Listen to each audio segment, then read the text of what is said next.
I'm Tracy Rigdon, and this is the Contrast Project Lounge podcast. Often random, always relevant, always real, and practically nothing is off limits. Are you ready for this? Let's do it. Welcome back to another edition of Wednesday Night Live of the Contrast Project Lounge podcast. Joining me as always, my co-host, Mr. Charles Gaskins. Charles, welcome back. How you going? Hey, I'm doing. You said enough. I know. Hey, we're going to have a great show tonight. We really are. It's going to be another. Yeah. It's going to be another one of those feel-good shows. We're going to walk out of here with a grin. I was just thinking too. When I was looking at our guest's bio, and it made me think. That we really do, all the chaos aside in the world right now. We live in a crazy world anyway, but it's oversaturated with noise. There's ads and influencers and algorithms, they're all screaming at us for attention. You see it on social media all the time. I mean, it's crazy. But every once in a while, somebody stands up and reminds us what marketing was supposed to be. Connection, compassion, and trust, the kind that can't be bought. So tonight we're gonna take a look at the House of Hen. The founder of the House of Hen is Jenica Hen Weyand, and she is our next guest. Jenica, how are you doing? And thank you for being here. I'm great. Thank you so much for having me. Welcome. It's going to be fabulous. It's going to be fabulous. First of all, let me ask you, where did that name Hen come from? And how did you come up with the name House of Hen? So when I was little, my parents used to have a lot of parties, and my aunts and everybody would come over, and it was Jen the Hen. It's a party now. So that's where it started from. My aunts were really good enthusiasts as far as like having a good connection, what it means to like pull the neighborhood together and spend the whole day in the kitchen cooking together and then celebrating. Yeah. And so that's where the name comes from, Jen the Hen. And as far as House of Hen Studios comes from the idea of what does it mean to have a business that's a lifestyle? Yeah. Instead of working for your lifestyle, what if you make your lifestyle a business? Because sometimes the way you choose to live your life is the way that you also want to choose to make your money. I like that. Yeah. Now, you've said somewhere, I was reading where you said the most powerful marketing is rooted in trust. How do you build trust in the digital culture that we're in, or built on, on performance and pretense? So I like to take a thought of like we create places that are soft places to land, not only physical spaces or sensory experiences, because as a physical space, I'm a floral designer. I can come and do your Christmas tree. I can set the stage. I'm a theater professional. I worked in art direction in theater as well as like regular acting and writing. And this approach of like, how do you craft a lifestyle that makes you the main character? So in order to create trust, you have to first know who your audience is. Yeah. And every single person has one thing in common, right? We have three needs. We need to first feel safe, then we need to feel loved, and we need to feel understood. Those three things create a stable base that allow us to then make choices of what we actually want. So I try and start right there. If you're selling either a product or a service or a lifestyle or a neighborhood, it all comes back to how do I make people feel safe, loved, and understood? Oh, that makes That's the type of insight. That makes for a good marketing plan. I mean, really, it does. I mean, you touched all the bases. Yeah. That makes for a good and healthy life. Oh, yeah. Sure. Oh, yeah. My parents did a really good job, and they raised me on this virtue that I now call the noun theory, right? So you leave person, people, places, and things better than you found them. Okay. It doesn't mean you won't help them grow or learn tough lessons or get through sticky moments, but it means at the end of the day, once they've come across you and hopefully your business, they've left feeling better than they started. But that's what's missing. You can't get that. I mean, AI is a wonderful tool, but No, It it isn't. It's awful. doesn't Sorry. understand the feeling. People are motivated their money. How they spend their money is based on their feelings. Half the time, the reason they're spending their money is based on feelings. Yeah. I deserve a treat.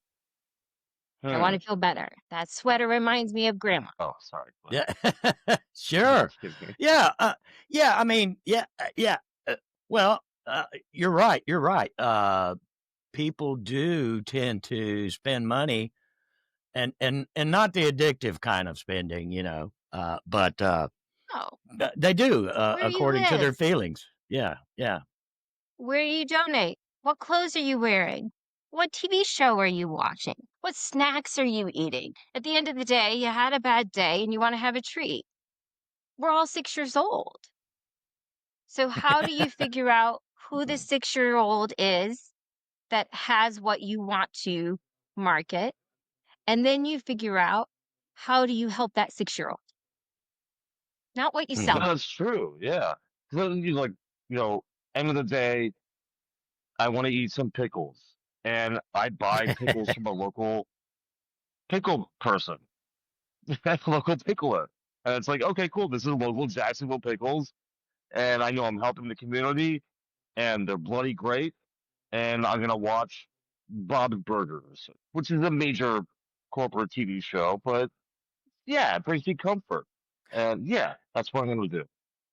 Let's go And off. how does it Let's make go. you feel? Exactly. Let's go off on that pickle tangent for just a second.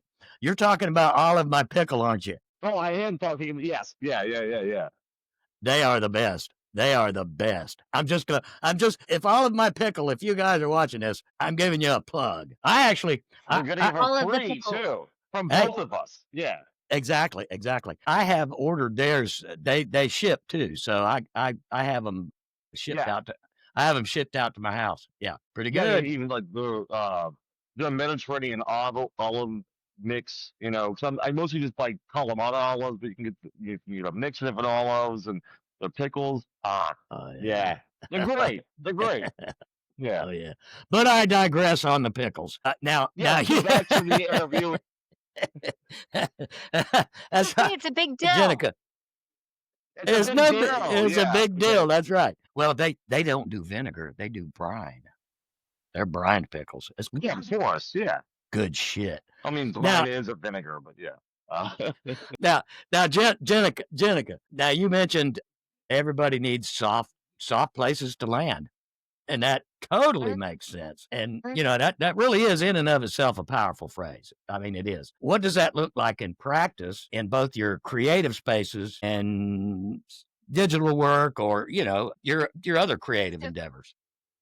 in a physical space, it means that I've literally created basically a set, whether it's in a home or a business or for a launch party. But we've created an atmosphere either through one of our event services or our floral decor or our decorating businesses. Everything is all personalized, it's customized. The point is about all of our work is creating something that's original and sentimental. That's what's Mhm. missing out in the world. Everything is like, "Oh, everybody can get that." Well, where's the special thing? And, one of the things that we specialize is, like, Christmas trees. So, Christmas trees used to be, "Do you remember that was Jimmy's 4th birthday? Do you remember?" They were memory keepers, and you pulled them out, and you look forward to them every year because they were celebrating moments. So we customize specialized moments. We make you tell us your story about your whatever you would like to create about. Maybe it's your favorite television show, maybe it's a memory, and then we create customized gifts for you.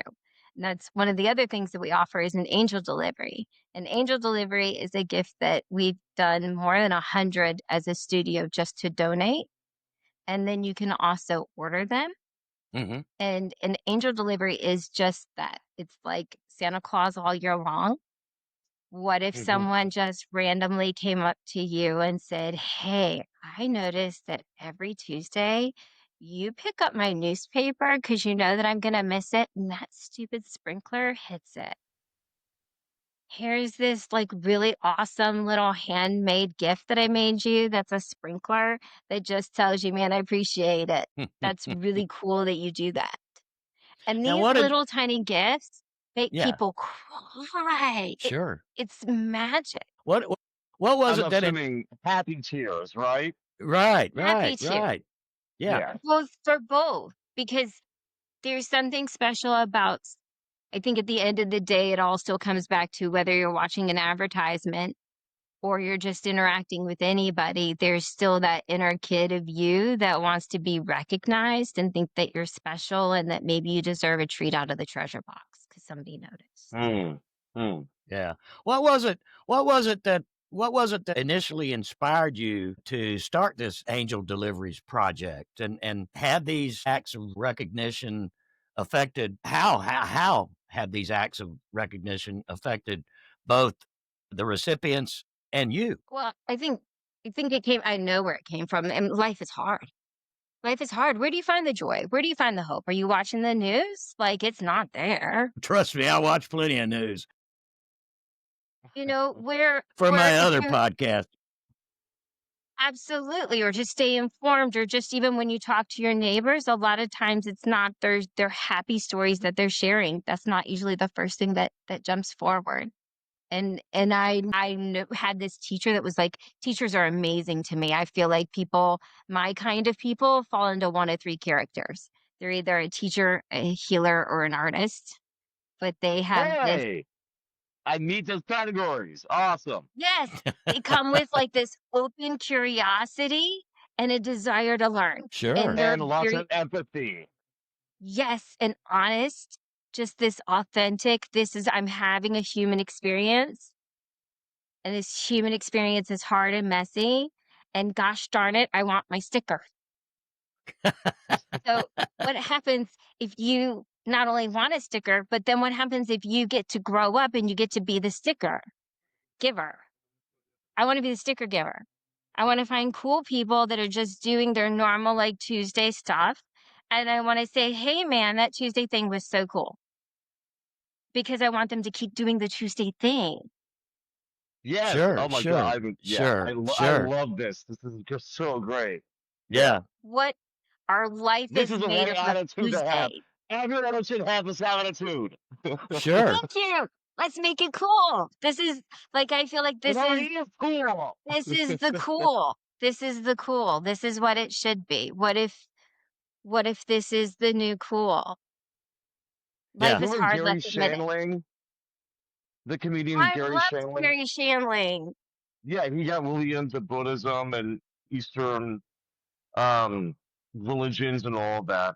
And there was an interview with him only maybe 2 years before he died on a Showtime show called Green Room. And everyone kind of turned to him as if he were a guru, which he kind of was. And they said, "What's the secret?" And he said, "Authenticity, authenticity, authenticity." And left it at that.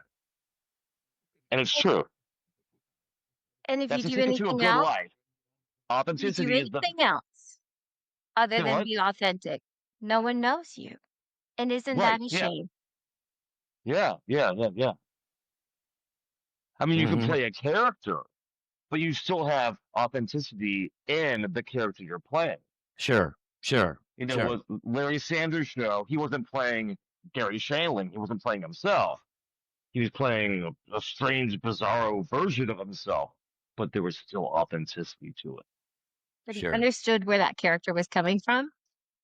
And then he put the feeling and the meaning behind it as if it was real. Yeah, exactly. And then there's Del Close, who he didn't invent improvisation, but Del Close, um, who pretty much founded everyone that went on to be the original cast members of SNL, he always said truth in comedy.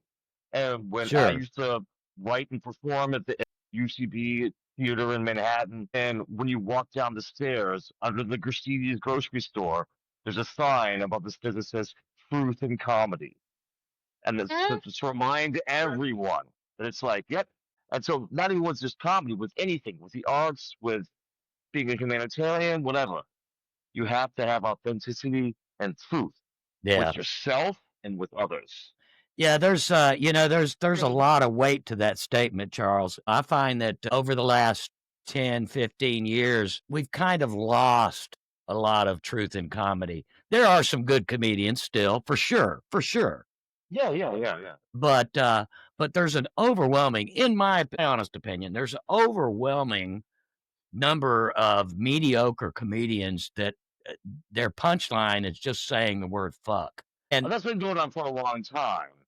I know, Look at Dice Clay in the late '80s. I know, Come on. I know, I know, I know, I know. But if that's the only thing that gets your punchline, I understand. I cuss like a sailor. But Yeah, if same. Yeah.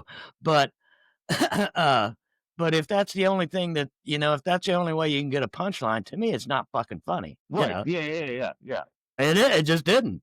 Not to me, anyway. I mean, I know people get a chuckle out of it. I like to Honest, Yeah, think that's that we're gonna have a honest, renaissance. honest, yeah, honest comedy to me is for real. And I like people that are very, very topicals that they can, quick right off the top, they can fire off, be topical, be Mhm. current. To me, that makes the mark of a really good comedian. And you know what? It oh makes the mark totally. Yeah, yeah. not only in comedy, but being able to pick up a conversation and just whip right into it. Comedy, not even looking at comedy on this one. When you're, let's say you're giving a TED talk, you know, I've been to some TED talks Mhm. that would just bore you to sleep, but I've also been to some that were extremely exciting and motivating. Yeah, some And people know how to captivate you. some people have the gift of gab, and Mhm. it's to me, it's impressive. Yeah. Yeah. Oh, I thought she Hey, was I gonna say think we're something. Shit. moving Sorry. into no, I'm waiting on you guys to. Yeah. Yeah, yeah, yeah, yeah, yeah, yeah. Hey, let me ask you something, Jenica. I also read somewhere, it's something about the Live Work Studio project. I yeah, feel so that's a massive that feels like a massive leap. To some people, it would be. I do it. I've been doing it for years. The pandemic put my podcast in one place, but mhm. it's part community investment, it's part creative revolution, really. So what's driving your vision on that? So our long-term goal would be to create an eco-friendly live work studio situation. I have been interested in prefab metal barn homes for a very long time, about Hmm. their eco-friendly nature, about how you can make them more hurricane resistant. I'm always interested. I used to work in luxury marketing for waterfront properties. So I'm always interested in building. I've had this idea since I was 27 of building a studio. So a small two set of barns, one barn to live in and one barn to work in. And Hell the yeah. I barn like that. would be built by artists for artists at their fair value. One of the things that bothers me the most as an artist is that there's always this caveat of it'll be good marketing. It'll be good PR for you. Well, if it's good enough for you to want my service, it's good enough for you to pay for my service. And so that's something that's very important to me in the Yeah. future. Like, this is a goal that I have, and it may be a long term goal that I have to hold on to. I've been waiting for this goal since I was 27. I would love to find an angel investor who wanted to be part of the home team and believe in angel deliveries and that this is a way of marketing how we can change our culture and our community. But I want to see a place that's built by artists for artists. I've been here in this area almost 20 years in northeastern Florida. The people I want to highlight live here. They're professionals, they're real estate people, they're people who are concrete craftsmen. They build beautiful things. They're artists, they're painters, they're stained glass people, Mm. they're video people. People that make stained glass. I have this wild, amazing, vast network of friends that are here in this area and I just want a playhouse where I can say, "Hey, come over and let's talk about the cool stuff you're doing and let's share it." Because I Yeah. really love it. And I know you need a place to come and share it. And it's hard to go to a place that isn't when you have to set it all up yourself. I Right. built my website by Right. myself. I wrote every single piece. I taught myself how to SEO. I went back and got my project manager license. I did all of these things to build it all by myself. Can you imagine if you had a place to go where people would be willing to help you along the way Right, right, and you wouldn't right. have to do it all by yourself? And even more beautiful is the fact that I've always seen it as a documentary. Here's why you want to live in northeastern Florida. Here's how you find a piece of property. Here's how you make the right kind of friends. Here's how you build it. Here's who you trust. These are the craftsmen. These are the plumbers. These are the electricians. These are the people that are vetted. These are the Right. ones that also you can find at the local bar that play music on Saturday nights because they're a plumber and a musician and a gosh Yeah. darn good person. Yeah. And Yeah. here's not only how you build it, but here's like, let's give real lessons. Like, how do you pick the right sink? Okay, well, let's talk to the plumber. How the frick do you, how, other than Google, how do I pick the right sink and what do I need to think about?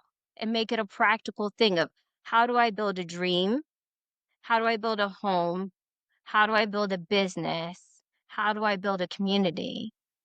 And at the Mhm. same time, market and sell an area, those people, and what they're doing while paying them a fair value. Yeah. Yeah, that's Yeah, yeah, this is absolutely, absolutely. Well, there's some art collectives in Jacksonville that are budding right now. You've got yeah, several, yeah. several new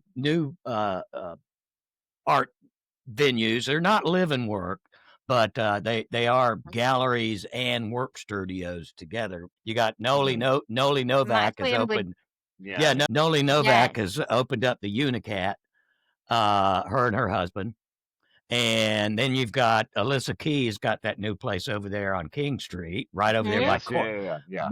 by Cork, and it looks like a very very nice place. She's got Rick Weller is over there with her, and that's just a couple, right off the top of my head. And of course, we've always had Yellow House, and that's an amazing place.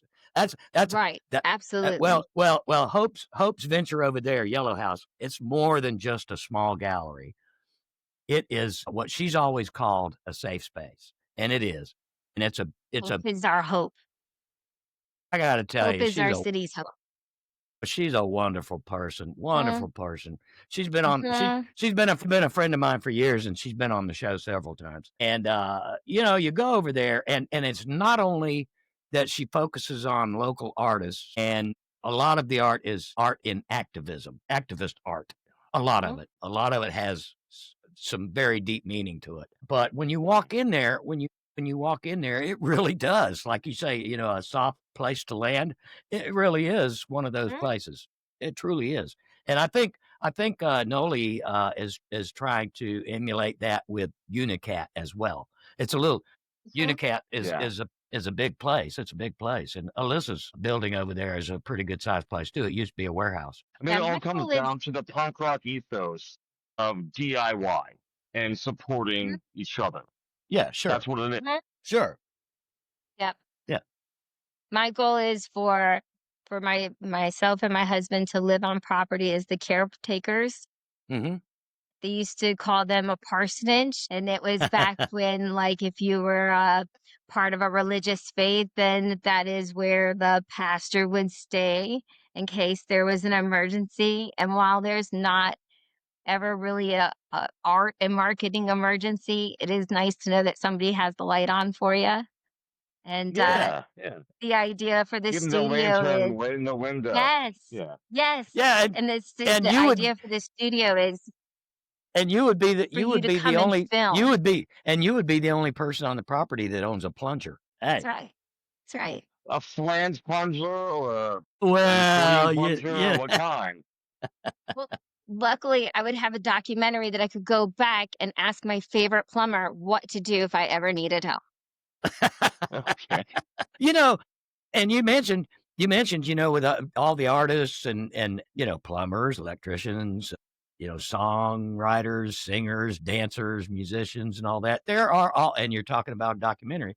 There's a lot of documentarians in Northeast Florida too, and one in Yes, I have a particular. couple really good Yeah, favorites. yeah, one in particular that we know very well that's been on our show, Zach Duke. He's a phenomenal photographer, and he does aerial work and all this, and he's worked on films as well. So Yeah, yeah, yeah. there you go. Very good to know. Yep, yep. Now you mentioned Sorry, now, one of the cats is puking. Sorry. yeah, yeah, yeah. Well, you mentioned too when you were That's just talking a about. hairball. Okay. Oh, let me go back. Let me go back. You were talking about the little farmhouses, one to live in Mhm, and one as a studio, and that's a really mhm. cool idea. And you can pick those things up anywhere, really. You can buy them anywhere and have them delivered. They can be You built can in you can 7 days. They can you can yeah, shell. and yeah, and you can buy kits. You can buy a house kit on Amazon. Believe it or not. Yeah, the prefabs. Yeah, yeah, yeah. Yeah. Love You know what? this. You know what I really dig. I'd love to put on my property to turn into a studio as a shipping container. I would love to. I would love to. Yeah, Not one of the Really? Okay. not absolutely. one of the really long ones, but kind of they make little shorter ones. But there's a friend of mine. It made me think of that when you were talking about that. There's a friend of mine Mhm. that bought. He's a pastor actually. He used to be a pastor at Christ Church Mandarin for like 27 years, and then he moved up to Tennessee, retired, and he works up there, and he does a lot of mission work in Haiti. And I've actually been to Haiti with him on mission trips. And they hooked up with some people that do modifications of shipping containers. And so they got a bunch of these Mhm. shorter, shipping containers, and they turned them into mobile clinics, and they shipped them all down. I Yep. mean, they're just like a little clinic, and they shipped several of them down there to Haiti and set them up near these little villages, and they have a rotating, ongoing of missionaries, people that go down there, and I say missionaries, they are medical professionals that spend they take Right. Yeah. they yeah, that's how I went down there. I went down there with a bunch of doctors and surgeons and everything. I went down there during the big earthquake in 2010, and I went down there in 2007. Mm. I went with a group of doctors over to Africa in About the time we met. 2005. Yeah, yeah, yeah, yeah. Mhm. And it just struck me when you talked about those little farmhouses that, man, I sure would like to have me, some shit. And I've been talking about it for a while. Me and my sister have talked about it. She's going to get she lives up in Maryland, and she's going to get a tiny house and put it in the mountains somewhere in Tennessee. She's waiting on the apocalypse. Yeah. Well, we're She, all teetering on the apocalypse. So yeah. oh, I'm This not is the kidding you. I'm not kidding you. Band-Aid. I'm This not is the kidding you. Band-Aid. Oh, well, I don't think we're going to see an The apocalypse, but band-aid there's, is teetering on the apocalypse. Yeah, well, yeah. This is that's where the idea really comes from. Like, what if you could rush in with a Band-Aid that might ease the blow? yeah, And we're right. seeing such a rise in like mental health crisis and to the point that people feel so concerned that they need to have a gun on them at all times, no matter where they go. Oh Right. my Yeah. Yeah. gosh. There are My gosh. concerns for safety here. So if we could offer any kind of Band-Aid in a way that would help just ease the mental pressure. People are consuming media anyway. They're reading magazines anyway. They're on TikTok anyway. They're watching TV anyway. What if we utilize the tools and techniques we've learned through mental health and marketing and media and attention span and offer a Band-Aid? Yeah, yeah. Hey, I know you touched on it. Yeah. You touched on it just a little bit ago, but as you move forward in your, talking about doing a documentary of, towards filming, a documentary about this whole process and the live Mhm. workspace and all that. What story do you want the documentary to tell? What do you want that camera to tell? Oh, I think that in spite of everything, you can go forward. Yeah, Anybody that has witnessed my journey over the years, Tracy, we've known each other for years. I've not been I've always been very transparent. I've had multiple health crises. I've had tons of surgeries, 5 complete reconstructions. You look at life in a very different way of what's important. sure. W At the end of the day, what do you wanna leave with? I wanna leave with a handful of stories about people that I love. I want the people in my circle to have walked away and said, "Hey, man, she lived herself." Might not have been perfect, but we watched her get up and try and try and try no matter what came her way. And I've really done that. And so I think to like survive all of these different things, I mean, Mhm. like organ failure, like survive and then come out and say, No. hey, not only did I survive that, but this is what got me through. You want to know what made me live every day? I had a paintbrush. This is what I was doing to survive. I was Mhm. painting to live. I was making angel deliveries because gosh darn it, I wanted to leave somebody with the story of, hey, thanks today you folded the laundry and man, that was so nice. That's how I wanna go out. I still wanna go out that way. And now I got, like, at least That's 60 the way to years of do doing it. that. Ah, it's so good. Yeah, Yeah. It's Yeah. so that's the way good, to do and it. it's so easy. It's so easy. You know, my favorite angel delivery story is about a guy in New Jersey. I'm up there for my last surgery. It's a couple years ago. It's my 5th reconstruction. I'm in New York. I'm gonna meet a surgeon that I've never met. I'm gonna trust him with my whole life. Cool, let's do this. So I'm having some complications and I What have to other go to the choice do you pharmacy. have? I was grateful and I'm so lucky for the internet. I found literally a lifesaver and it was my second travel surgery to have a surgeon like that that would say, "Yes, you're the kind Oh, of person I want to help." So I'm in New York and my husband's like, "Listen, we can get to the pharmacy. This is the third pharmacy trying to find this medicine. I know you're really sick.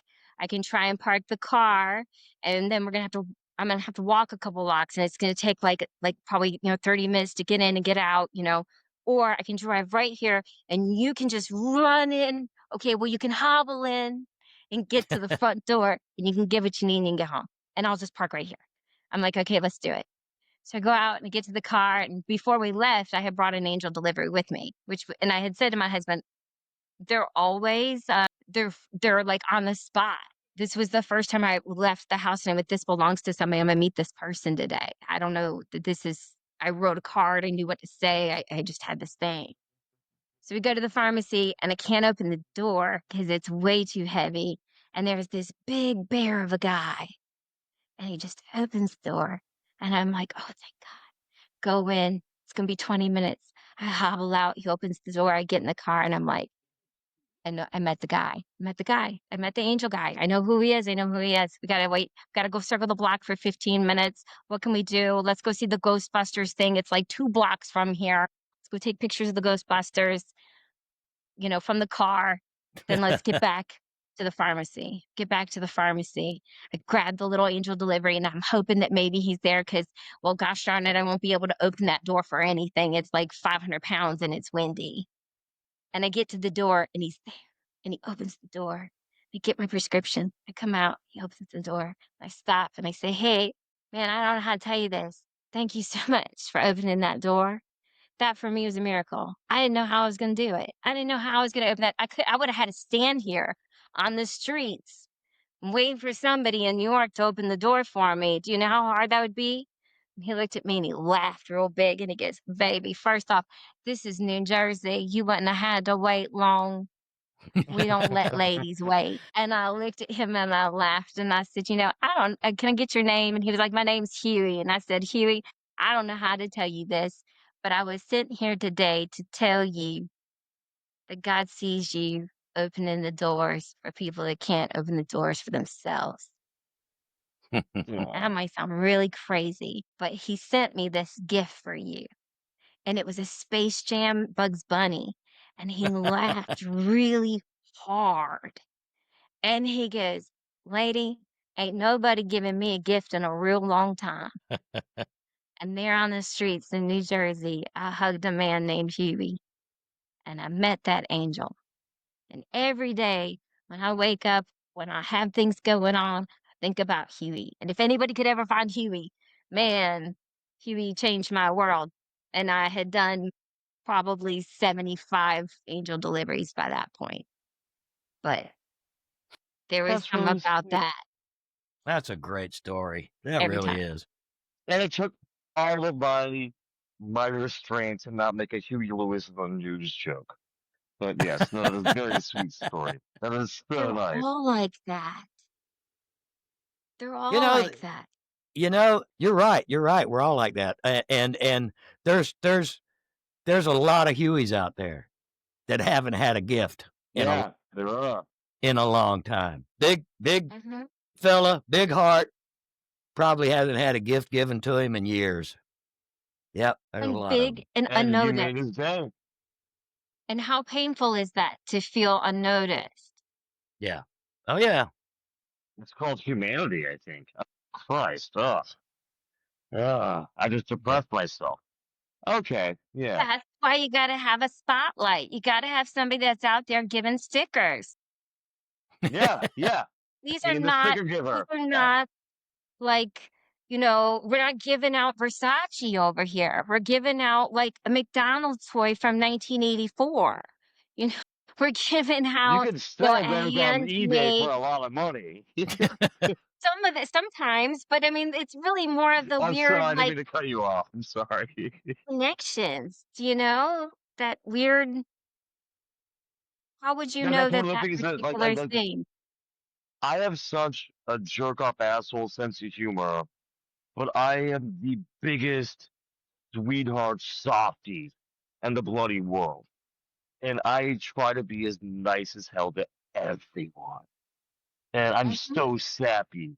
And like I'll see like a Kodak commercial and I'll like weep where it's like, oh, someone got a flower. It's my favorite kind of people. I know. I know. My I favorite kind know. of people. See, Charles, I told you we were going to have a feel good show. No, I knew we would. I knew we would. Yeah. It was bound to happen. Hey, you know what? Jenica, it's been a joy having you on the program. And we like to always close out the program with a closing thought. If you could leave our audience and us with one truth about creativity, compassion, connection, what have you, what would it be? Figure out what you would do when you were 6 and do that. And the answer is different on different days. Sometimes you have a Damn. bad day at work and you're like, today my inner kid needs like ice cream and like DuckTales and my softest PJs. That kid usually knows how to fix what you really need. And often it's the best medicine in town. And if you can do one better and even just one person in your life, you can figure out who they were at 6 years old and what they would have needed in that moment, do that. Sometimes it means 2 bowls of ice cream instead of 1. It's really not that hard. Yeah, yeah. Well, well, Charles, I'm not crying. You're crying. I didn't That's cry been my about it. job, gentlemen. Don't you wanna be my neighbor? I gotta go. Oh, I gotta go get my house I slippers. do And have my slippers like I, Mr. Rogers. I, Yeah. I, Soft place to land already. Look at you. I know, I know, I know, I know. Well, guys, this has been a fantastic night. It really. I'm gonna leave here with a smile on my face. Good. Job well done. Job well done. Job well done. That's the point. I mean, I know. That's what we're all about over here. Jenica, thank you so much. You're welcome back on the program anytime. Love it. Anytime. Peace. Sounds good. Thank you. And that's a wrap on another edition of Wednesday Night Live. Big shout out to our guests and all of you kicking it with us tonight. If you had fun, don't forget to hit the subscribe and follow us on all the socials. We're on Facebook, YouTube, Instagram, Threads, Blue Sky, and wherever the hell else everybody is scrolling these days. Want to be a part of the next show? Keep an eye on our socials, our pages, and jump in the chat. Until next Wednesday, be kind, stay weird, and keep showing up. Peace.